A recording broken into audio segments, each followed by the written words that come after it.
ఈ గ్లాస్ ఎంత? 50. ఇది 10. ఇందులో వేసి చూడండి ఫ్రెండ్స్, ఇన్నాళ్ళు అయితే మా చిన్నతనంలోని అల్లిపళ్ళు కొంచెం అన్ని బియ్యం వేస్తే ఇంత గ్లాసుడు కాదు, ఇలాంటి 4 గ్లాసులు వచ్చాయి. కానీ ఇప్పుడు ఈ గ్లాసు 50 రూపాయలు అంట, ఈ గ్లాసు 10 రూపాయలు అంట. కానీ ఫ్రెండ్స్, కష్టం అంటే వీళ్ళదే.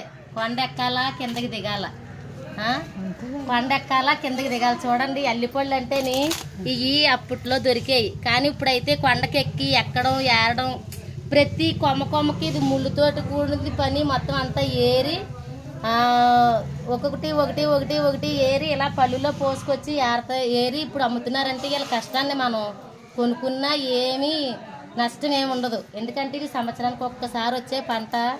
ప్రతి ఒక్క పంటని కూడా మనం తినాలా. ఇది ప్రకృతిలో పండే పంట కాబట్టి మనం కలుషితం లేని పంటలు ఇలాంటి సంవత్సరానికి ఒక్కసారి తినాలి. కానీ ఫ్రెండ్స్ చూడండి,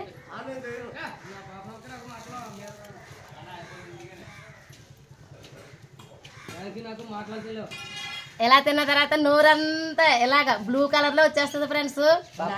కానీ చాలా టేస్టీగా ఉన్నాయి ఫ్రెండ్స్. ప్రతి ఒక్కరు కొనండి, దొరికిన వాళ్ళు ఎవరు కూడా మిస్ చేసుకోకండి. ఇలాంటి వాళ్ళు కష్టాన్ని గుర్తించండి. Okay friends.